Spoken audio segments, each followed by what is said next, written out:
Hey guys, I'm going to talk about the story of two dads. This is my story, and I'm going to go outside. It's first day of spring. This idea just came to me, and I know that reflecting on our lives is very helpful to grow, and that's what I want to do. I want to grow. I want to become better, and I hope this inspires you to do the same and to think about your story. Maybe you had two dads like I did, or maybe you had more. Maybe you had one. But maybe there was an uncle, or maybe there was somebody that was influential in your life that kind of helped shape you. Especially that first 5-6 years. They say that it's the most important in helping us become who we are, right? So I'm going to try to go in the shade so you can see a little bit of me. I don't know if the camera. So the story of two dads, for me, it starts like this. When I was growing up, I grew up in a trailer, and it was in the 70s, and I had a dad who was all about freedom. And one thing he never mastered was discipline. And that's what my second dad was about. That was my freedom dad, my real dad, my blood donor dad. He ended up, my parents ended up getting divorced. And so I never got to know him very well at all. And he wasn't around a whole lot when I was growing up. So that affected me, I'm sure. So then my number two dad came, and he was a military dad, disciplined. And because I think of my freedom dad, I rejected discipline and thought that it had nothing to do with freedom. But the main point I wanted to share about my story of two dads is that freedom is only comes about in our lives if we become disciplined. So if you're a mathematical person, I think they call it right brain, an engineer type, freedom equals discipline. Freedom equals discipline.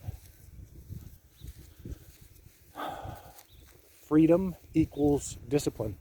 Discipline equals freedom. That might be a better way to say it. Discipline equals freedom. The more discipline, the more freedom we have. We'll see that in our lives as we do this and that and move about and realize that all we have is time. So the more disciplined we can be with the things that we have to do, and the faster we can get those done and the strategies we can implement, the more freedom we have in our lives. And it's funny, I was in a mastermind, and one of the facilitators, he said, "You're the freedom guy." And I thought, yeah, you're right. And it's been my whole life. My whole life has been, how can I have even more freedom? And that's why this channel is called Even More Freedom. And there's certain things that make up that freedom. But let me try to reflect again on the tale of two dads. So that first dad, he was in his early 20s when I was born. And I think about that. Wow, I waited till I was 34, 35 to get married because I knew I was too immature. I didn't have any interest in marriage back then. Right? So to think about that, I don't judge my dad or my mom for their divorce. Every kid wants their parents to stay together. But as an optimist, seeing the glass half full, when my freedom dad left, there was even less discipline then. My mom was with 3 kids for a while and had to adapt and adjust. And she was also thinking about how she's going to support us, and does she want to remarry? And thankfully she did. And so my stepdad, former military, very disciplined person, had a traveling job. So I saw him mostly on the weekends. And of course he wanted to see my mom, which was, of course you want to see. It's like me now with my wife and kids. I tell the kids, go. It's time for me to spend time with mama. Go outside. I want to talk to my wife, right? And so I get it.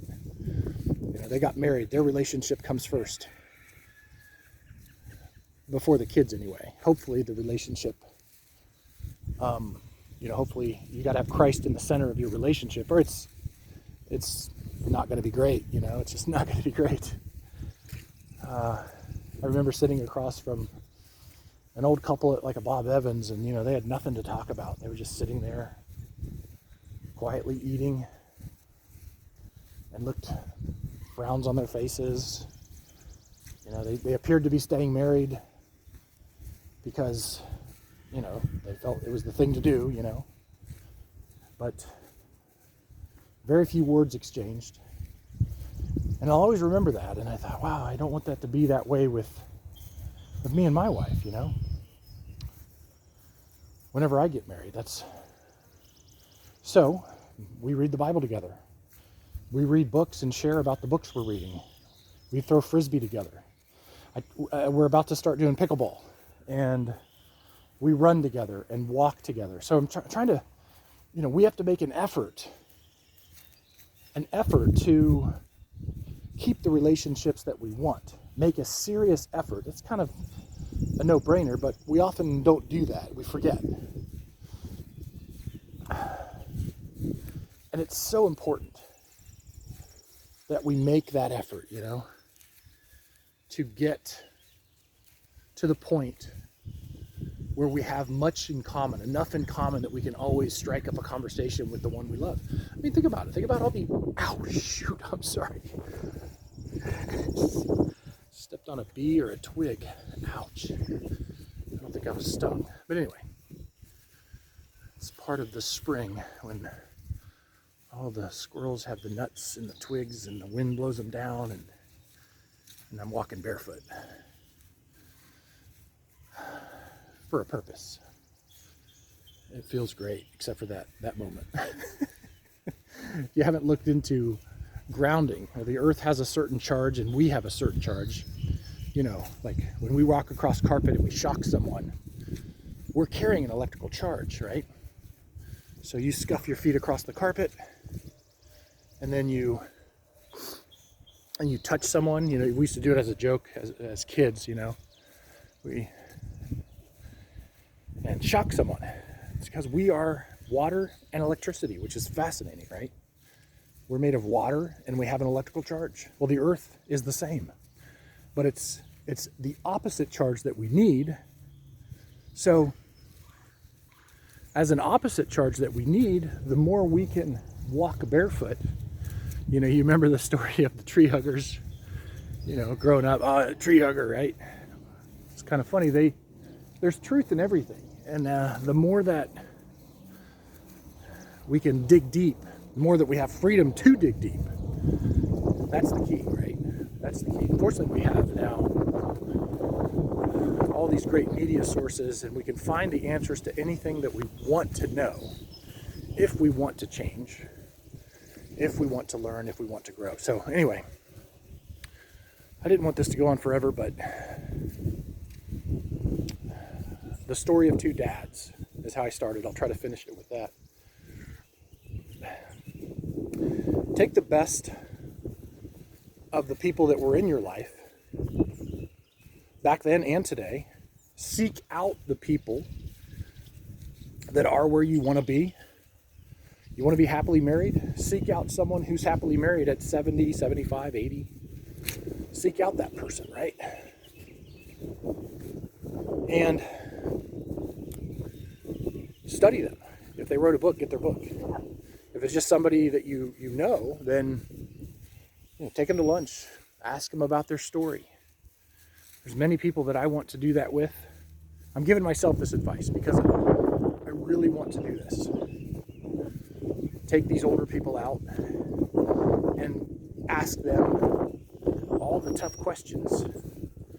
You know, how did you manage to stay married in this day and age for 50 years, 40 years, 60 years, whatever it is, and get their advice, right?